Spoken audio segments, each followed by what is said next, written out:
Lembaga keuangan internasional itu adalah sebuah lembaga keuangan yang didirikan oleh negara-negara.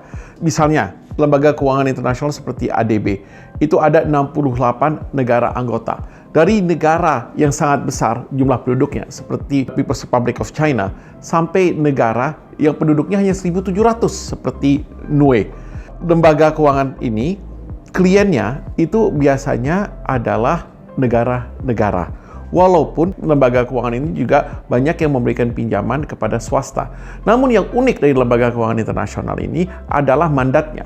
Mandatnya itu adalah mandat pembangunan. Pilar utamanya adalah bagaimana meningkatkan kesejahteraan dan menurunkan kemiskinan. Oleh karena itu, ketika melakukan sebuah proyek atau ketika memberikan sebuah pinjaman, lembaga keuangan internasional itu akan sangat memperhatikan terhadap dampak pembangunan itu.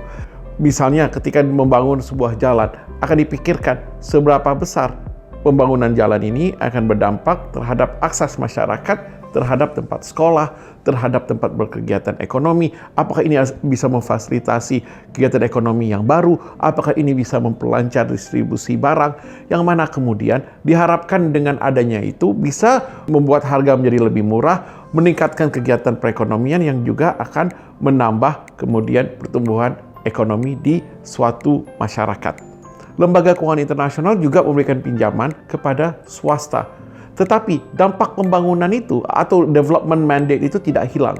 Ketika melakukan pinjaman kepada swasta, bukan hanya profit yang diperhatikan, tetapi juga bagaimana supaya dampak pembangunan dapat tercapai. Oleh karena itu tidak heran jika lembaga-lembaga keuangan ini banyak terlibat dalam pioneering project. Tidak hanya ketika proyek itu dijalankan oleh pemerintah, tapi juga ketika proyek itu dijalankan oleh swasta.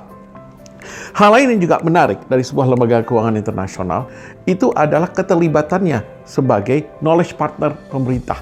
Jadi ketika pemerintah memerlukan masukan-masukan tentang international best practice, biasanya mereka itu juga bertanya tidak hanya kepada negara-negara lain, tetapi juga bertanya kepada lembaga-lembaga keuangan internasional. Karena lembaga keuangan internasional ini biasanya beroperasi di beberapa negara, jadi memiliki pengalaman dalam melakukan pembangunan di banyak tempat dengan berbagai perbedaan dan berbagai keunikan, baik keunikan dari sudut sistem pemerintahan, dari sudut sistem ekonomi, tingkat pertumbuhan ekonomi, tingkat sophistication dari masyarakat tersebut.